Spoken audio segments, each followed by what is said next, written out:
Nas capitais, os maiores geradores de resíduos são os condomínios. Você hoje não tem uma coleta profissional. Eu, às vezes, tenho muita dificuldade em vender. A prefeitura não recicla garrafa de vidro. Ele não tem tempo e conhecimento para cuidar daquilo, precisaria de um profissional para fazer. E os síndicos, os moradores acabaram pegando aquela fama de que síndico é ladrão. Olá pessoal, está começando Mais Que Condomínios, o programa que vai surpreender você. Diretamente dos estúdios Superlógica, aqui na Conde TV. Hoje nós vamos falar sobre um assunto que me interessa muito, cara. Eu sou entusiasta disso, que é sustentabilidade. Nós estamos aqui com o Alexandre Braz, o CEO do Instituto Muda. Hoje eles já foram incorporados pela Ambipar, ele vai falar um pouco disso. Mas, antes de mais nada, deixa seu like, curta o nosso canal e compartilhe o nosso conteúdo com seus conhecidos. Roda a vinheta.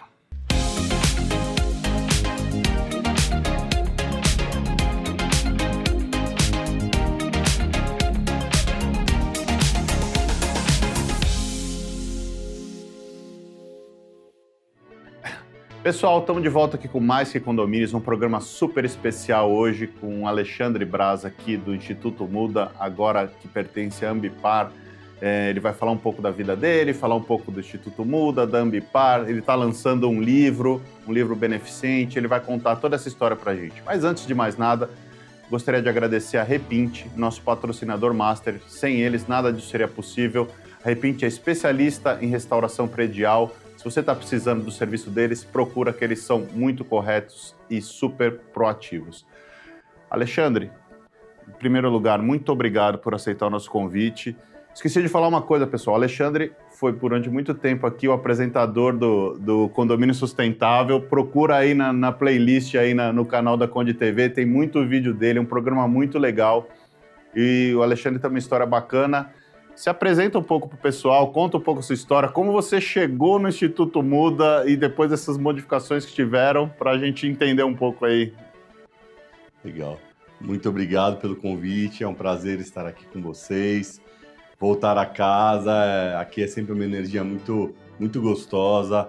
Participei aí uns 2 anos, apresentando e, nossa, estava com muitas saudades. Então, obrigado aí pelo convite. Imagina. Bom, minha história, eu tenho 36 anos, eu comecei o negócio ainda na faculdade, eu fiz gestão ambiental, e aí quando eu estava ali na faculdade eu queria implementar a coleta seletiva no meu condomínio, comecei a procurar por soluções, não achei, e aí com alguns amigos montei a ideia do Muda, que hoje é Ambipar, e começamos aí nossa trajetória, num mundo que nem tinha a legislação ainda que hoje rege, que chama Política Nacional de Resíduos Sólidos, começou em 2010, então a gente abriu, de fato, a empresa em 2009, completou agora 16 anos, com a ideia de levar a coleta seletiva de uma maneira profissional para os condomínios. Já existiam a administração profissional, já existia as terceirizadas profissionais, e a gente fala, mas por que na parte de resíduo nós não profissionalizamos?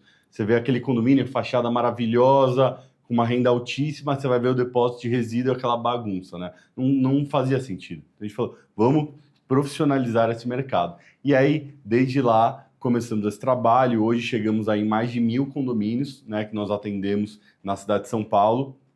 E agora também em Recife, Já estamos aí em Recife fazendo um trabalho muito bacana.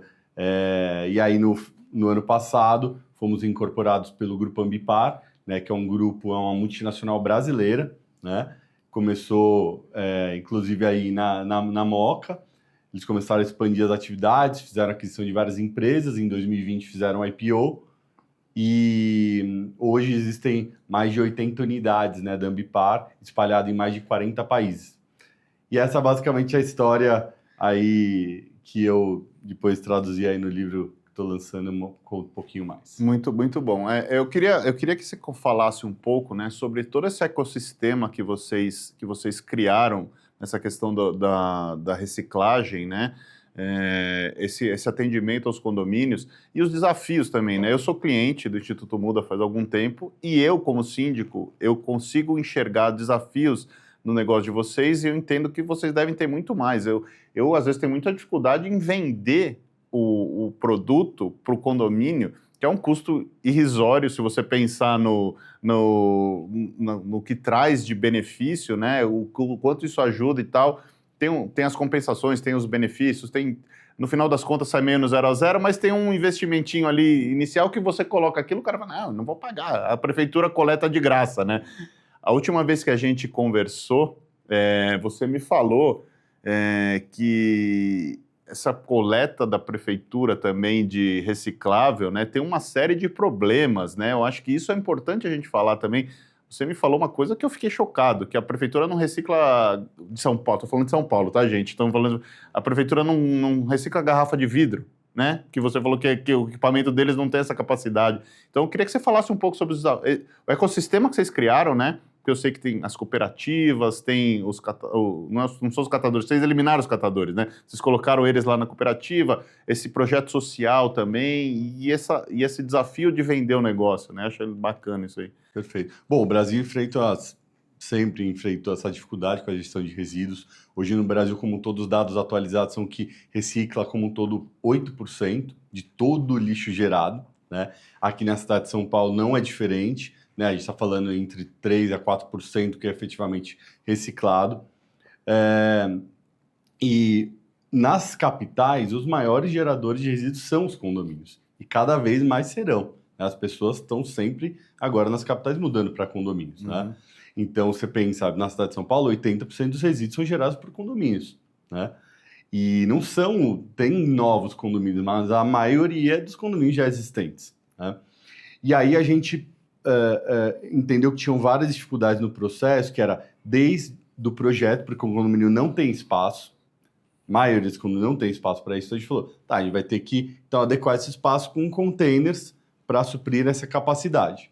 Outra coisa, as pessoas não é que não têm vontade de reciclar, as pessoas sabem da problemática dos resíduos, assistem a todo momento, só que as pessoas de fato não sabem o que reciclar, né? Então a gente falou, vamos educar essas pessoas nesse sentido, de explicar na prática o que é reciclável, o que não é, como se fazer a limpeza. Isso a gente faz isso com os moradores, com os funcionários do condomínio, com as funcionárias do lar. E aí também um gargalo muito grande de todos como é com a coleta, né? Você hoje não tem uma coleta profissional. Você tem os catadores que a gente super admira, o trabalho que eles fazem, mas a gente acredita neles dentro das cooperativas, fazendo um trabalho mais organizado, com mais estruturação, né? E além disso, a coleta da prefeitura, ela existe, né? Existe a coleta seletiva da prefeitura, mas tem vários problemas, né? Então, por exemplo, as centrais mecanizadas, elas não têm o sensor para vidro. Então, o vidro que as pessoas separam, quando chega nessas centrais, ele é rejeitado, né? Isso não é uma coisa secreta, isso daí né? A própria prefeitura tem esse desafio com o vidro específico, né? Então, e a coleta seletiva da prefeitura, ela também não entende a dor que nós sabemos para dentro do condomínio, né? Que é tipo, onde vai alocar os containers, quem vai levar isso para fora, porque a gente sabe que a mão de obra no condomínio é escassa, né? Então a gente começou a entender esses desafios, esses gargalos do que o síndico tem, que o morador tem, e aí a gente conseguiu atender essa dor. E mesmo cobrando uma prestação de serviço, hoje a gente, né, conseguiu superar a marca de 1.000 condomínios. Quando a gente descobriu em 2017 em específico, a gente descobriu outputs, né, resultados que a gente tirava financeiros, que antes a gente não sabia disso. E foi justamente que a gente saiu de 150 condomínios para hoje 1.000, porque a gente entendeu que a gente gera economia para o condomínio, economia financeira. E aí o processo todo, no final das contas, hoje a gente fala para o condomínio, não tem custo, porque o container inicial, que era o maior custo, um condomínio de 100 apartamentos pagaria R$15.000. Quem patrocina são as empresas parceiras nossas. Então ele não tem esse custo. A coleta, existe um custo pequeno por ela, mas pela economia de mão de obra da limpeza que a gente economiza, pelos sacos de lixo e por toda a organização que a gente gera, isso daí ou fica no 0 a 0, então de fato não vai sair dinheiro do condomínio, ou vai dar lucro para o condomínio. Tanto que hoje a gente tem condomínios na cidade de São Paulo de 900 apartamentos, 950 apartamentos, aí você fala, cara, como que esse cara paga essa conta para você, né, de mais ou menos R$14 por apartamento, mês? porque gera economia para ele. E essa tese que a gente construiu em 2017, começamos a falar, gera economia, se não fosse verdade, não se manteria, porque teria crescido condomínios e caído. Só que a gente só foi numa escala porque a tese se mantém. A gente gera economia financeira para o condomínio. Então, hoje, nosso discurso é que a gente tem patrocínio, economia e desconto através do aplicativo. Em duas partes a pergunta. Primeiro, eu ia te pedir um favor, porque assim, deve ser uma dúvida que todo mundo tem, porque eu tenho e as pessoas com quem eu converso no prédio, tipo, algumas dicas que você puder dar do que reciclar. Então, assim, já escutei briga de caixa de pizza, de caixinha de manteiga, de copinho de caixinha de leite, isopor, de garrafa, isopor. Então, assim, dá muita dúvida. O que eu tenho que lavar, eu não tenho que lavar, pô, é óbvio que você tem que lavar. E o segundo, vamos supor, é uma casa ou é um condomínio pequenininho de apenas 3 unidades, alguma coisa menor. Essa pessoa pode levar até vocês, entregar para vocês, porque assim, essa pessoa, no caso, ela está preocupada com o meio ambiente, porque ela vive no mesmo planeta que a gente. Então, se você puder dar dicas, e depois, quem não tem uma coisa grande, se ele pode só levar e entregar para vocês. Eu ia falar quando ele terminou, né, que essa questão do custo, mesmo que ele fosse um custo real, né, o ganho ambiental do serviço de vocês já deveria ser um diferencial, um motivo para contratar. Não precisava, não precisava do zerar o custo, vamos dizer assim. Mas a gente sabe como é que funciona em condomínio, mas é mais um custo. Então, acho que é interessante essa história do zerar o custo. Exato. Então, assim, basicamente, o que eu falo inicialmente, assim, não existe um padrão, tá? Do que é reciclável e que não é reciclável. Eu falo que tudo é reciclável, mas nem tudo é reciclado. Por quê? Na cidade de São Paulo, se reciclam algumas coisas que, por exemplo, em Salvador não vai reciclar, tá? Ou em Campo Grande. Então, a reciclagem não existe um padrão. Então, a primeira coisa que as pessoas precisam entender é quem for coletar, seja no seu condomínio, na sua casa, o que ela recicla. Se ela for reciclar só lata de alumínio e papelão, cara, vai ser isso. Faz o que ela tá pedindo, porque não adianta você falar assim, não, eu vi que plástico é reciclado, eu vou colocar. Você vai mais atrapalhar o trabalho dela do que ajudar. Então, quando a gente passa essa mensagem nos condomínios, a gente passa com o que a cooperativa passa de informação pra gente. Então, assim, o que na maioria dos lugares são recicláveis, né? Quando você fala de papelão, obviamente é reciclável, né, papel como um todo é reciclado, seja papel sulfite, né, caixa de papel misto, né, isso tudo é reciclado. Vidro, a maioria dos vidros são reciclados, o que não são normalmente são os vidros temperados, né, o vidro do box, que é difícil quebrar o box, né, quando quebrar aquele vidro, por exemplo, não seria reciclado, o espelho não é reciclado. Quando a gente fala de metal, a maioria dos metais são recicláveis. Quando a gente chega na parte do plástico, é mais delicado. Por exemplo, o isopor, hoje só uma cooperativa na cidade de São Paulo consegue comprimir o isopor, que ele é muito volumoso. Então, as cooperativas não aceitam, por causa disso, porque elas não têm essa máquina para comprimir. E aí a cooperativa passa isso para a gente e a gente passa para os consumidores. Não separem o isopor, porque a cooperativa não aceita. Mas é reciclável, entendeu? Só que ele não é reciclado por uma questão de logística da cooperativa, né? Então, outros plásticos que na maioria não são reciclados, é aquele de salgadinho, né? Todo aqueles metalizados, salgadinho de bolacha, a maioria não recicla, né? Porque não tem tecnologia ainda para reciclar, tá? Então, O que tem que lavar para reciclar? Essa é a maior dúvida. Por exemplo, embalagem longa-vida, né? De leite, de suco, ela é completamente reciclável. Mas quando você estiver fazendo lavando a louça, passa uma aguinha 3 vezes. Sempre cai nesse conflito de falar, vai gastar mais água.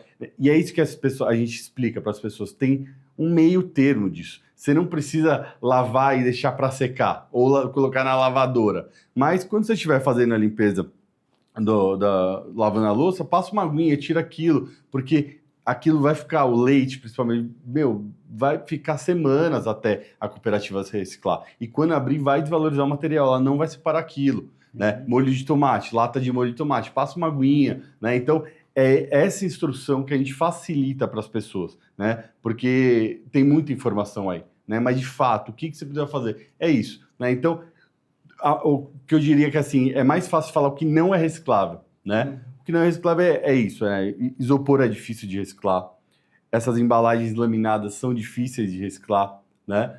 O que a gente tem mais, né? De metais, falei, Tetra Pak, longa vida, é reciclável, mas tem que fazer a higienização. Os eletrônicos hoje são recicláveis. Papel toalha, por exemplo, eu não tô falando Não do é. sujo de guardanapo. Papel toalha Molhou, não é. Mesmo se ele estivesse limpo. O papel toalha não é, o guardanapo não é.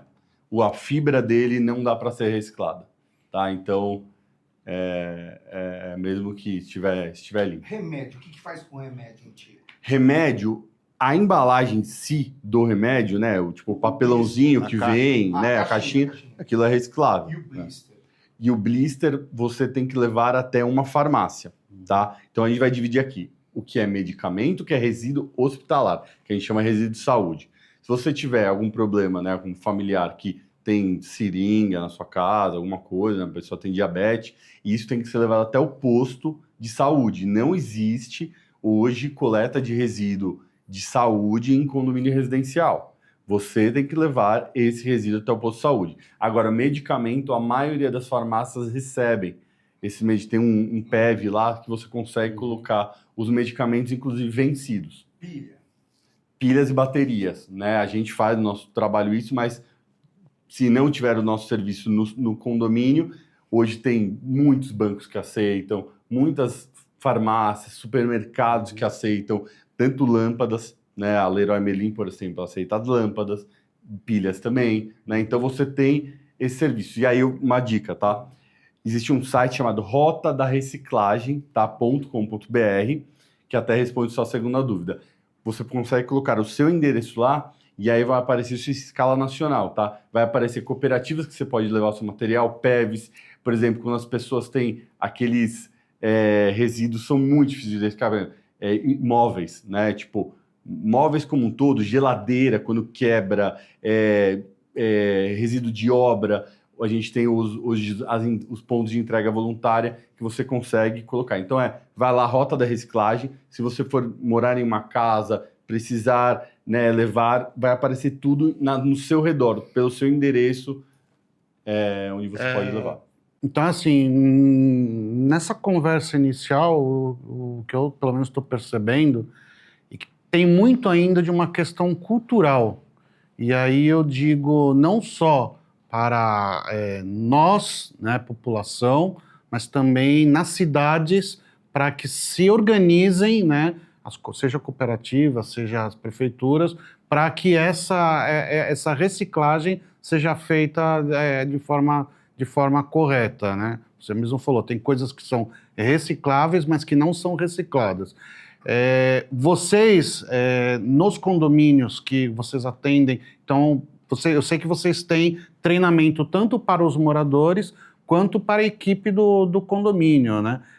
Queria que você explicasse um pouco em relação a esses condomínios, se há constantemente assim reciclagens, porque muitas vezes a gente troca, por exemplo, a equipe da limpeza e aí você precisa passar todas as instruções dessa frente para eles. Acho né? legal também, Demetrio, ele falar assim, por exemplo, contratamos a solução do Instituto Muda, da Ambipar, para o nosso condomínio. Qual é o processo, né? Como que acontece essa instalação, como que acontece esse treinamento e qual é a recorrência disso, né? Até porque, com certeza acontece com você, mas eu tenho casos assim, a gente tem lá os equipamentos lá da Ambipar, né? E tem morador que vai lá e coloca tábua velha de passar roupa, essas coisas, tá ali, né? E vai juntando madeira, um monte de coisa. Então, assim, nosso problema maior não é nem a equipe, porque a equipe pouco vai mexer com isso daí. Mas o morador mesmo em si. E falar sobre os relatórios que vocês entregam também é bacana. Legal.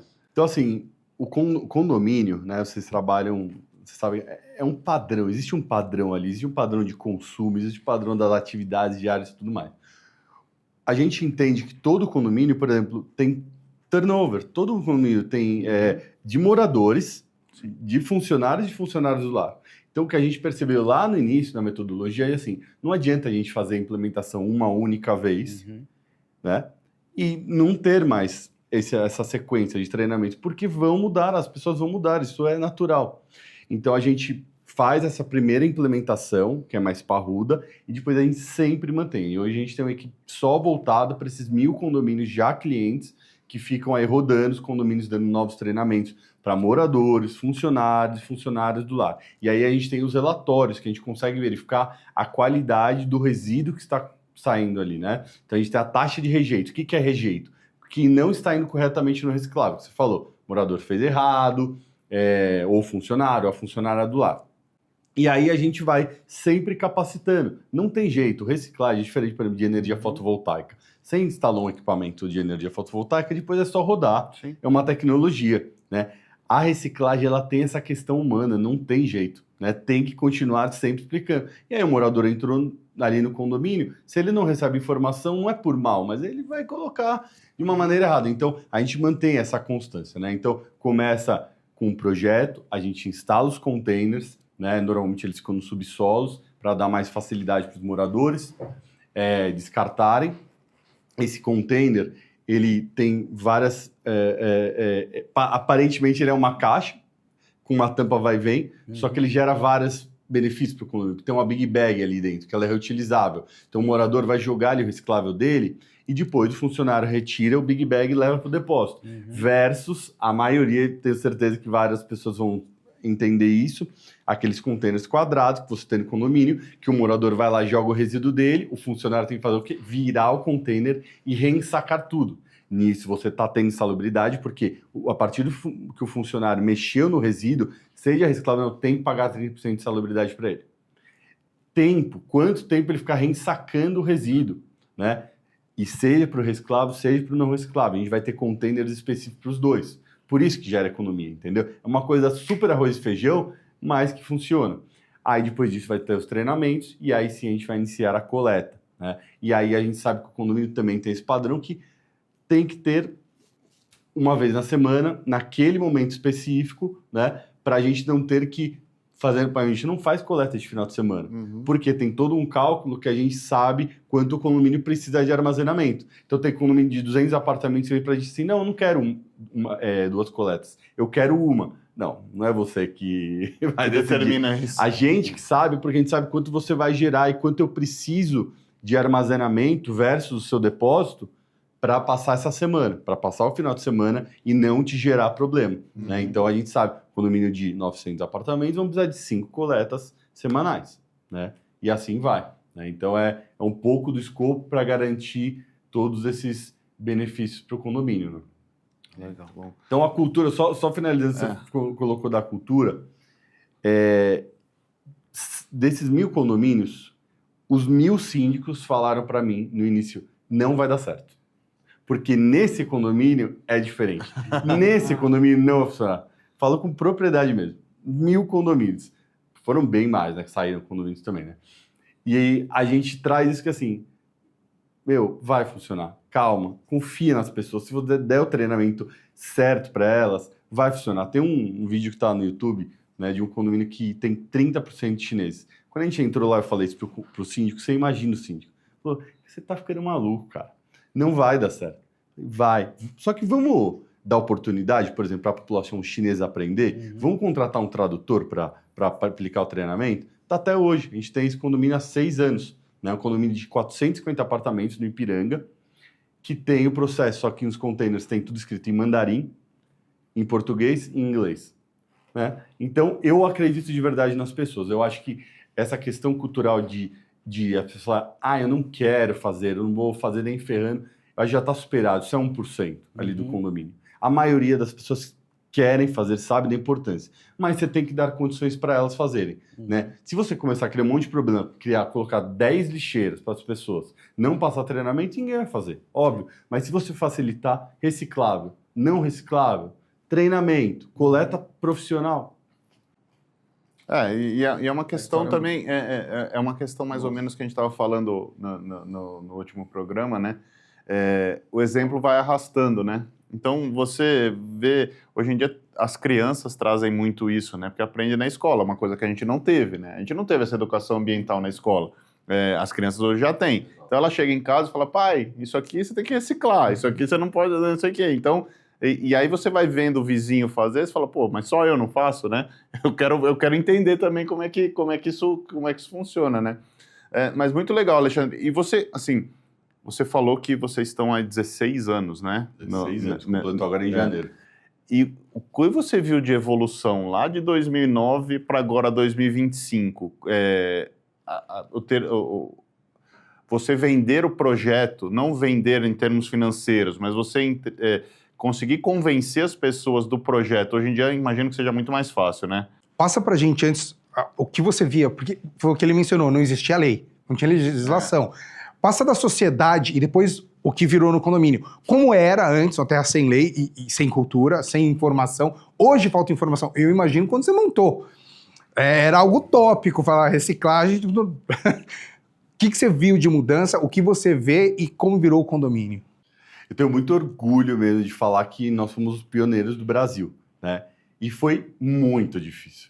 Por isso que eu escrevi um livro de 240 páginas para mostrar que o livro chama Never Give Up, né? Nunca desista, porque foi muito difícil, né? Eu tinha 20 anos, não existia negócio assim, a empresa era nova.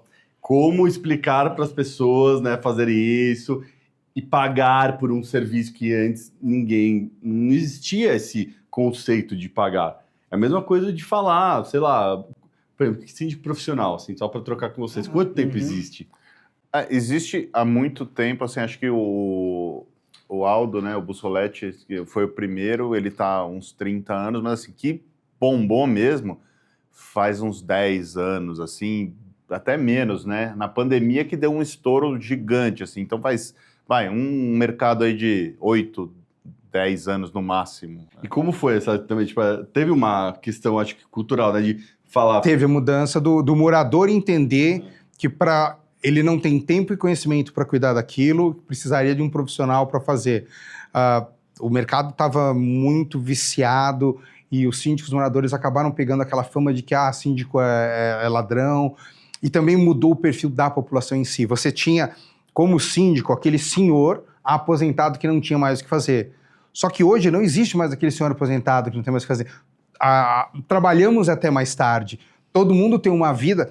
Antigamente, uma pessoa com 80 acabou. Cara, hoje com 80 está produzindo, está no auge do intelectual e fazendo com muita coisa para fazer. Então até a pessoa que se aposentava aqui ia virar síndico, eu não vou, eu tenho muito mais para fazer e acrescentar.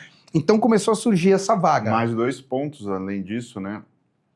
Começou a se criar muitas obrigações para os condomínios, né? De um tempo para cá. Antes você administrava ali, pagava os funcionários. Eu moro em prédio faz muito tempo. Eu via o síndico pegava o dinheiro, ia pagar o funcionário em dinheiro na portaria, né? Hoje em dia isso não existe mais, acabou. Você tem 1 milhão de obrigações anuais que você precisa entregar, você precisa ter questão de contabilidade, de questão trabalhista. E aí chegou a pandemia, né? E aí a pandemia, você tinha uma população ali que, dentro do seu condomínio, que saía, trabalhava o dia inteiro fora, voltava para dormir, eventualmente usava as áreas comuns no final de semana e de repente estava todo mundo dentro de casa, ligando para você, porra, mas o barulho em cima, o barulho embaixo, o barulho durante o dia, a obra, não sei o quê. Os síndicos orgânicos piraram nessa... E aí a gente meio que entrou porque a gente estava preparado e a gente tinha técnica para resolver aquilo. Então foi mais ou menos isso, assim. Foi vindo uma curva, mas aí a pandemia acelerou essa curva Foi um divisor de absurdamente, águas, né? E aí, assim, síndico morador preferiu ficar de fora. Descobriram que é mais barato virar pagar. conselheiro, né? Ter um síndico de fora, né? E tem melhorado muito, né? Mas a gente ainda tem ex-síndicos moradores que entram no conselho e aí eles querem continuar ditando as regras do condomínio como se não existe um síndico responsável, né? Mas assim, o mercado já mudou bastante, né? Deixou de ser um conceito, o síndico profissional, para ser uma realidade, né? E a gente tem ainda muito para mudar. Então, assim, foi basicamente isso que aconteceu, né, nesse mercado. Né? Então, um mercado que era completamente informal, todo mundo falava em vender o resíduo, né? E eu cheguei com uma ideia de falar assim, vocês estão loucos, não fecha essa conta. Ao contrário, você tem que pagar uma prestação para você ter um serviço adequado, que tenha a destinação correta e que também te gera benefícios, né? Então, assim, no começo foi muito difícil. Quando veio, em 2015, as empresas patrocinando a parte inicial, que era o custo maior, puta, melhorou muito, porque aí a gente só passou a cobrar a mensalidade, então não precisava mais passar por assembleia, por nada, porque é um valor irrisório, está sempre ali entre 1,5% a 2% do custo do condomínio mensal sempre. E aí veio a pandemia também e pra gente mudou tudo, né? Porque as pessoas ficaram em casa e gerou residual em casa. Então, bum, disparou a demanda. Mas 2017 também foi, como eu falei, um ponto de virada de chave, que a gente começou a entender que a gente gerava essas economias. O próprio síndico passou por aí.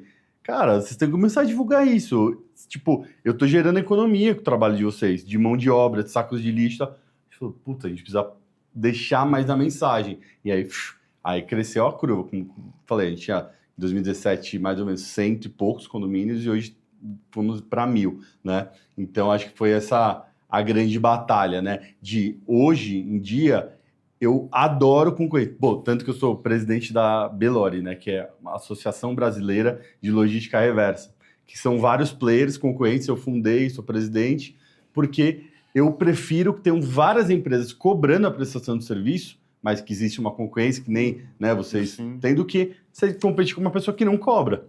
E que né? não sabe o que está fazendo direito. E não sabe o que está fazendo. Então, como um todo, é a gente profissionalizar o mercado condominial. Né? Então, dos condomínios que vocês hoje já têm como clientes, você tem aí um percentual de quantos desses são residenciais e quantos são comerciais? E se vocês vislumbram e já começaram a ver shoppings e indústrias para estar também trabalhando? Perfeito. Bom, agora desse mundo Ambipar, né, que nós estamos, é muito difícil falar alguma coisa que a Ambipar não atenda, tá? A nossa unidade específica do mundo Ambipar, a gente já tem 95% de condomínios residenciais. Esse é o nosso foco, tá? Residencial e escolas privadas. A gente tem muitas escolas privadas, né? Grandes escolas que a gente faz esse trabalho. Mercados, shoppings, varejo como um todo, não fazemos. A nossa unidade não tem intenção de fazer, mas a Ambipar como um todo faz isso em escala nacional. Né? Ela tem gestão de resíduos pós-industrial de todas as magnitudes, né? Desde pequenas indústrias até grandes indústrias, faz coleta em todos né? Em todo o país, seja de shopping, seja de varejo, né? Então, hotel, assim, a Ambipar, para vocês terem ideia, tem mais de 20 mil colaboradores, né? São mais de 25 mil clientes, né, espalhados aí em 40 países, então realmente a operação é muito grande, né? Então, mas a nossa unidade é focada realmente no residencial, porque é o que a gente entende que faz mais sentido, o residencial vertical, tá? Esse é o nosso foco. Muito bom. Alexandre, vamos agora falar um pouco de você, né? A gente conversou um pouco, você lançou um livro, né? Você já comentou aqui. Queria entender um pouco da motivação para esse livro, o propósito desse livro, do que esse livro trata. Explica um pouco para a gente o que fez você partir para essa história aí. Legal. Bom, a minha vida é difícil, na verdade, de dividir o pessoal com o profissional. Porque eu comecei com a ideia com 19 anos, né, e abri empresa com 20. Então, uma coisa está muito linkada com a outra, né? Tanto que eu tenho tatuado no peito tanto o logo do Muda, e no ano passado fiz também o logo da Ambipar, né? Todo mundo sempre achou bem doido isso, né? De eu ter o logo. Mas realmente é minha vida, assim. Eu passei já quase metade da minha vida empreendendo, né? E, bom, e aí trouxe aqui, né, para dar uma olhada, mas eu resolvi, né, após a gente fazer essa integração no grupo Ambipar, contar um pouco, né, dessa história, desses 16 anos, e não é uma biografia, tá? Não conto detalhes ali da minha vida pessoal, mas muito dessa vida louca do empreendedorismo, né? Como em todas as etapas, desde o início da ideia, como a gente começou a conseguir vender esse processo, como era a ideia, como foi transformando, como a gente ganhou escala, como a gente recebeu o primeiro investimento, como a gente recebeu o segundo, até fazer a venda, né, o exit para a Ambipar, que eu sou sócio hoje ainda, eu tenho um percentual, mas hoje tenho duas frentes, né? Eu sou diretor, CEO da minha unidade e também continuo acionista. Né? Então, nesse livro conta desde o início da minha trajetória, né? Que eu aqui mostra, tá vendo as duas tatuagens. Legal. Né? O azinho e o logo do Muda. E eu venho de uma classe, né? Meu pai e minha mãe são empreendedores, veio de classe média alta, nunca tive vergonha de falar isso, né? E eu nunca tive nenhum problema social. Eu sempre estudei em escola privada, né? Nunca tive problema com falta de coleta de lixo no meu prédio, né? Eu nasci e criado na Zona Leste de São Paulo e nunca faltou água para mim, nunca faltou energia. E aí, no final do colégio, eu era aluno super indisciplinado, não sabia o que fazer da vida, e aí o professor falou, tem uma faculdade aí que é a faculdade do futuro, gestão ambiental. Cara, faça, você aí também tá perdido na vida, tenta fazer, né? E aí eu entrei na faculdade, né? E aí eu conto muito aqui no livro como furar essas bolhas, né? Como fui furando as bolhas ao longo do tempo, né? Que eu tava ali, imagina, num colégio privado, num bairro pequeno, Belenzinho, que se falavam as mesmas coisas, as mesmas pessoas ali, e aí eu entro numa faculdade de gestão ambiental que, abre minha cabeça para tudo, um monte de gente com cabeça diferente, né, gente de outras cidades, de outros lugares, e já me abriu muito a cabeça, e aí começo a ter essa necessidade de falar, ninguém falava de coleta seletiva para mim no colégio, agora eu tô fazendo gestão ambiental, quero fazer, né, fui lá morar com meus pais, falei, cara, vai começar a fazer coleta seletiva aqui, né? E aí comecei com essa ideia maluca e com alguns amigos a gente montou o Muda. E aí, no livro, né, eu vou mostrando todas as etapas do empreendedorismo e incentivando, né? E foi muito legal, já tive vários feedbacks aqui de quem leu, né? Cacete, eu passei por exatamente a mesma coisa, né? Vocês também são empreendedores, todos os desafios que a gente vive, quantas vezes por dia, por dia que a gente não pensa em desistir, né? Todo mundo, né? É realmente complicado empreender no Brasil, né? O governo não facilita em nada, não dá nenhum benefício para a gente continuar nisso. Então, é mostrar para elas a trajetória inteira como eu não desisti, né? E como eu passei por essas coisas desde 2009, quando eu abri a empresa, todo ano teve uma crise, todo ano. 2009, né? A gente sabe a crise lá dos Estados Unidos, 2014 começou com as crises aqui no Brasil, que se estenderam durante anos, crise da pandemia.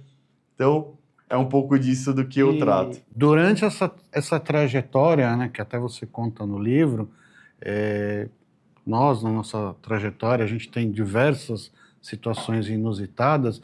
Você tem alguma situação inusitada durante essa trajetória com o Instituto Muda e agora Ambipar, e que de repente talvez esteja nesse livro? Sim.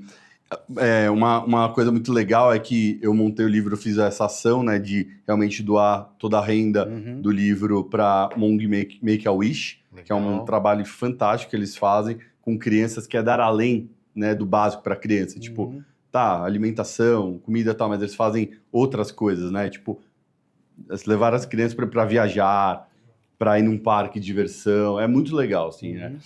E o livro deu best-seller, né? Na primeira semana, na Amazon. É aquelas coisas impossíveis que parecem, né? Parecem impossíveis, mas que aconteceram. Eu nunca imaginava que ia acontecer isso. Né? A gente começou na pré-venda, já começou um público muito grande, e aí, no quarto dia que estava ali na Amazon, deu o primeiro lugar na Amazon dos 100 livros mais vendidos, né? Isso que eu ia te perguntar, onde eu posso comprar? E assim, hoje em dia, diferente do que era na nossa época, tem gente que está vendendo em audiobook, em livro eletrônico, em livro impresso. Como é que tá os formatos e aonde? Legal. Eu foquei muito em formato digital e pela Amazon, né? Acho que é uma novidade para mim, né? Então, resolvi fazer assim, vi que a tendência hoje em dia é começar pelo digital e depois, né, colocar para o físico. Entendi que todo mundo pode e deve fazer um livro. Que eu tenho certeza a quantidade de coisas que vocês podem compartilhar, de experiências, né, que todos temos, né, e incentivam as pessoas, né? Então, fiquei muito orgulhoso de ter conseguido já alcançar isso e inspirado pessoas. No livro, são muitas histórias, né, mas acho que uma história muito bacana é que quando a gente começou, em 2009, a gente queria fazer tudo. A gente queria implementar coleta seletiva e água, energia. A gente não sabia muito bem, né, o direcionamento que a gente ia dar. Quando a gente começou, um cara falou assim, no meu condomínio, vocês vão conseguir implementar isso, certeza. A síndica é uma puta louca, ela colocou foto de animal morto no elevador, falando pra galera parar de comer carne. Se não der certo lá, não vai dar em nenhum lugar.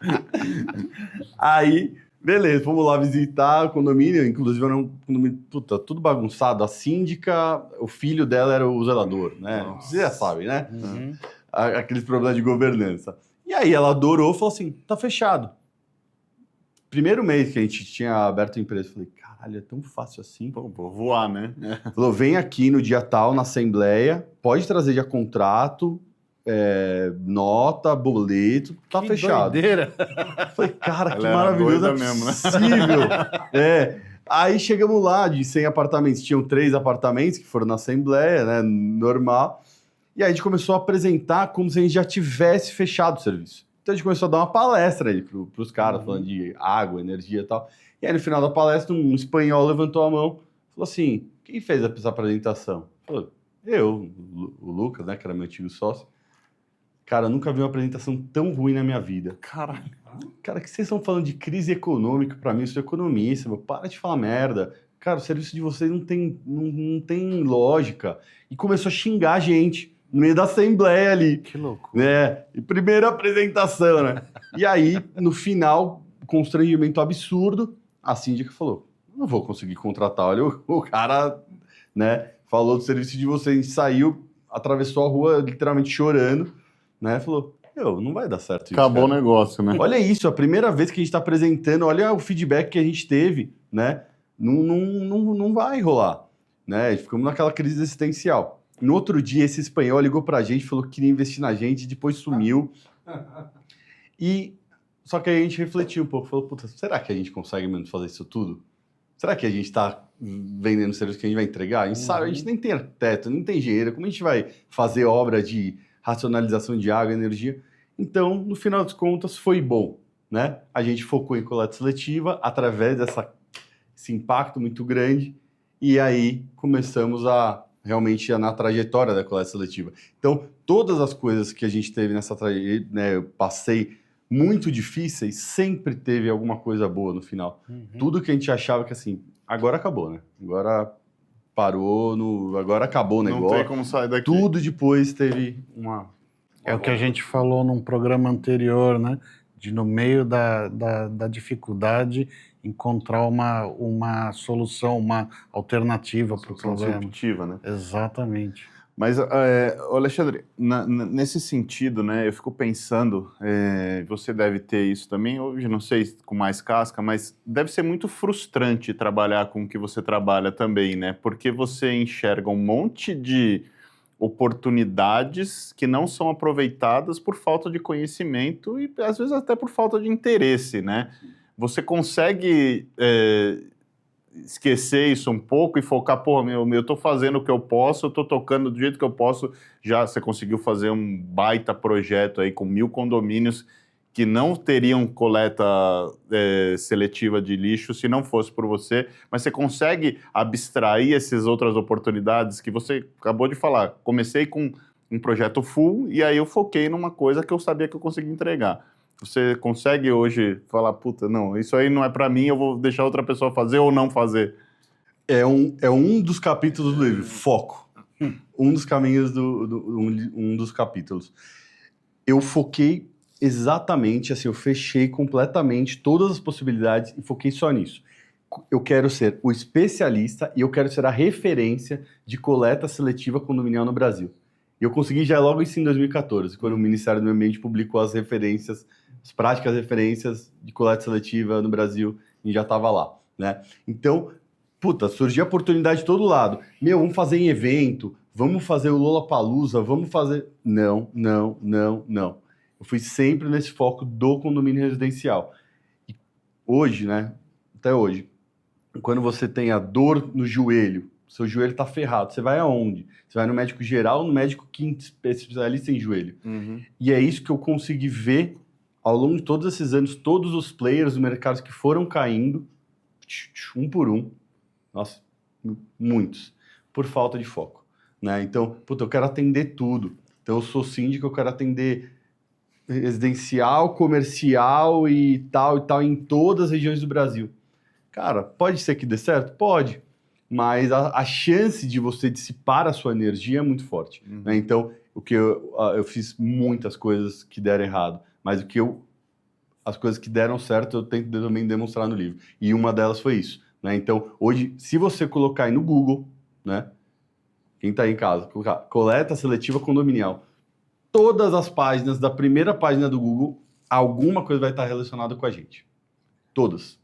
Né? Porque e acho que a Ambipar percebeu esse valor, né?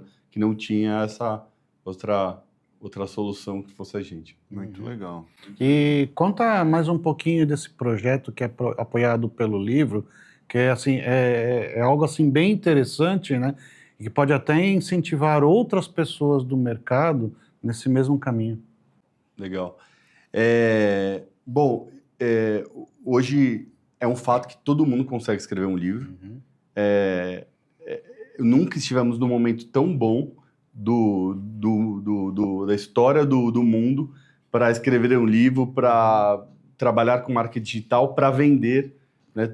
É tudo fácil, né? Você consegue montar o seu scope de trabalho, você tem inteligência artificial te ajudando a fazer revisão disso tudo. Você tem hoje a Amazon, que é um lugar para publicar sem depender de editora. Sim. Hoje, quem escreveu um livro, puta, a complexidade era absurda. Você tinha que escrever no papel, tinha que gastar um dinheirão revisando com um monte de coisa para ir tentar achar uma editora que ia te publicar. Hoje é muito simples, é muito fácil, todo mundo consegue fazer isso, né? E você também consegue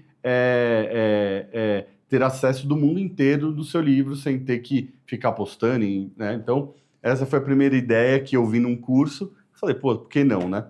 E aí, a ideia que eu conectei foi, como sempre, conectar com uma ação social, né? Que foi da ONG Make-A-Wish. Então, óbvio que minha ideia não é ganhar dinheiro com venda de livros. Sim. O meu objetivo principal com o livro foi, de fato, incentivar empreendedores, né?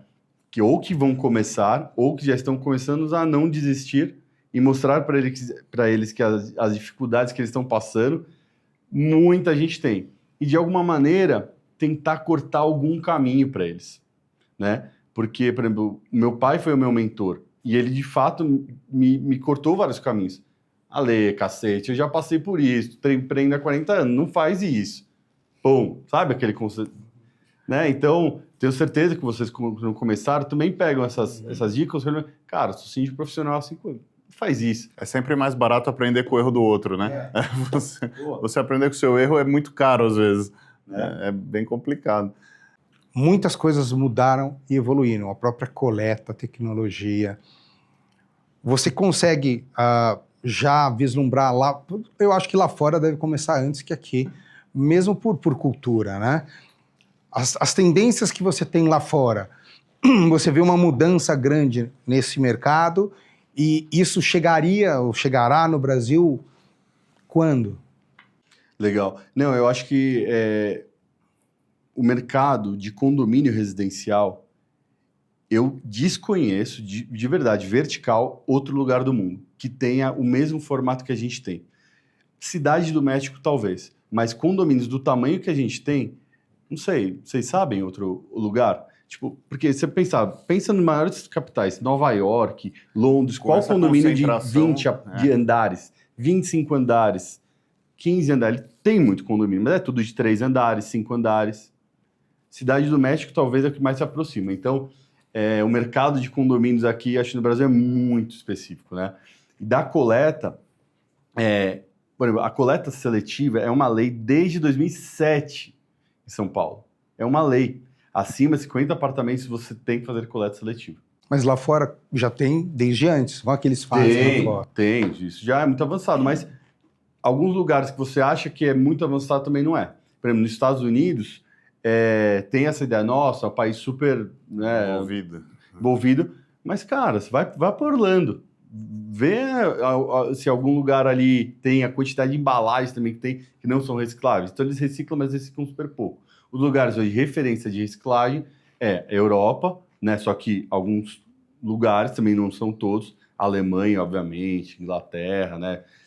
Japão, uma referência, a Holanda também é referência. E aqui no mercado brasileiro, o que a gente aposta? Assim como tem a lei do grande gerador, né?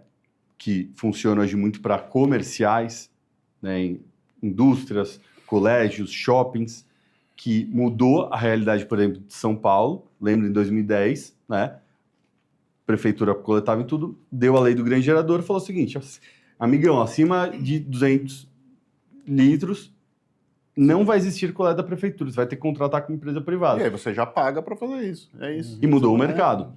Lá, por exemplo, em Recife, já tem isso para o condomínio residencial. O residencial lá também tem um limite e acima disso a prefeitura não coleta. E eu acredito que só vai mudar a situação quando a gente tiver leis efetivas nesse sentido, para o residencial. Se aplicar a lei do grande gerador para o residencial, né? Entender que existia a taxa do lixo, mas agora um novo formato. Então, por exemplo, até 20 apartamentos, ou até 30 apartamentos, até uma quantidade, sim, a prefeitura vai coletar seu resíduo.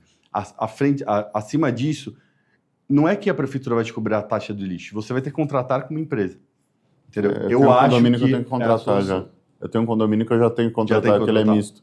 E aí eu tenho com uma empresa, eles vão lá, a prefeitura não faz nada. O condomínio eles entram no condomínio, na verdade, né? Mais ou menos no que o Muda faz, eles entram no condomínio, recolhem e levam embora. Nem tem ação zero da prefeitura. E esse é um mercado que você vê crescente, então, uma oportunidade de negócio para o futuro, montar aí uma empresa que faça a coleta nas empresas e futuros condomínios que produzam acima de determinado limite, ou você fala, não, isso já está estruturado? De longe, mas de longe. Só para você ter ideia, na cidade de São Paulo a gente fala em 35 mil condomínios. A gente atende 1.000. A prefeitura, pelos dados, mais ou menos, deve atender de 3 a 4 mil. Já mostra a oportunidade na cidade de São Paulo. Se a gente falar isso em escala Brasil, a gente fala em mais ou menos 200 a 250 mil condomínios no Brasil, né? E a maioria, para você ter ideia, 50% ainda das cidades brasileiras tem lixões a céu aberto. Olha o nível ainda que a gente está, né? A lei, a Política Nacional de Resíduos Sólidos, diz que deveriam ter fechado os lixões a céu aberto em 2014. E ainda 50% das cidades têm lixões a céu aberto. Não é nem aterro sanitário, que é outra história. Então, assim, é uma oportunidade absurda e é muito gigante, né? Mas isso está muito vinculado com política governamental, né, Alexandre? Assim, eu acho que você teve uma disrupção de mercado, achou um nicho e foi atrás disso. Mas para fazer uma escala disso para lixo orgânico, essas coisas, você depende muito porque, de novo, né? Vai falar naquela história. Eu vou pagar por uma obrigação do governo de recolher. A não ser que o governo te obrigue a pagar por isso, eu acho mais complicado, né? Na lei, na verdade, ele já te obriga. Dentro da lei tem a responsabilidade compartilhada, que fala que todo mundo tem um dever. A indústria tem um dever, o comércio tem um dever. Então, o residencial não. O consumidor final também tem um dever, que entra aí, né? E aí você vai adequando para a realidade. Mas por que está mudando? Em 2022 foi regulamentada a logística reversa, que obriga as empresas a fazerem a compensação de logística reversa. Por que uma coisa está linkada com a outra? Imagina assim, tá? Vou dar um exemplo. A Natura. Tudo que ela colocou de embalagem no mercado, hoje ela tem que reciclar 30% de embalagens, certo? Então, ela compensa através de crédito de lógica reversa. Onde é gerado esse resíduo? Na casa das pessoas, certo? Só que hoje, você tem uma realidade que tem muitas empresas querendo compensar, e olha a loucura, e não tem crédito disponível. Ou seja, não está sendo reciclado esse resíduo.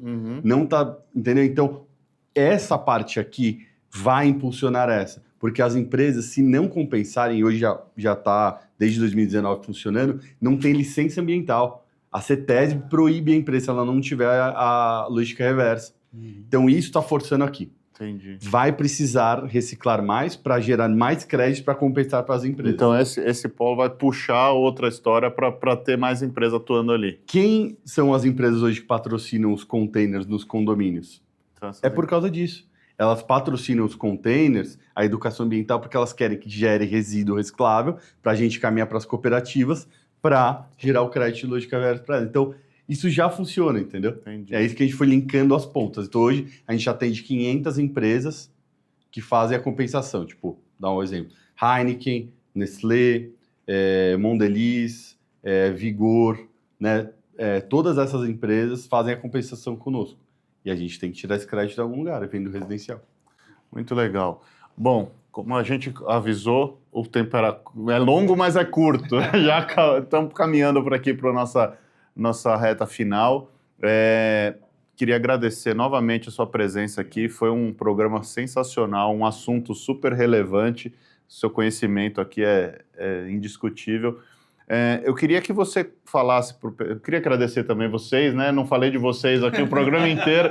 Agradecer ao Demetrio e o Renato aqui, que contribuíram muito aqui para o nosso papo. Eu queria que você deixasse primeiro, como o síndico está assistindo a gente, como contatar o Muda Ambipar para contratar para o condomínio, pegar orçamento, pegar projeto, as suas redes sociais também, onde encontrar o livro, você já falou. E a gente pede para deixar uma mensagem final aí tema livre para você conversar com os nossos espectadores. Bom, primeiro agradecer, tá? O convite foi muito legal, sempre muito bacana estar aqui, né? Também agradecer todo o pessoal aqui, Rô, que tá aí sempre nos bastidores, né? Um cara legal pra caramba, o Ricardo, né? Todo o pessoal. E bom, vocês podem encontrar meus contatos no Instagram da Ambipar, tá? @ambipargroup, e entrar em contato. Tem o nosso site também, que ainda ele continua sendo grupomuda.com, que as pessoas podem acessar. E o livro vocês podem acessar também na Amazon Kindle, né? É só procurar lá, livro Never Give Up, e conhecer um pouquinho mais a história. E espero que aí você esteja assistindo, independente se você faça, empreendendo ou trabalhando, não desista. Não desista nunca. Tá ótimo. Pessoal, estamos terminando aqui o Mais Que Condomínios. Muito obrigado por terem ficado até aqui. Não se esqueça, toda quarta-feira às 9h30 estaremos aqui com um novo programa, com um convidado diferente, com um assunto diferente. Abraço e até a semana que vem.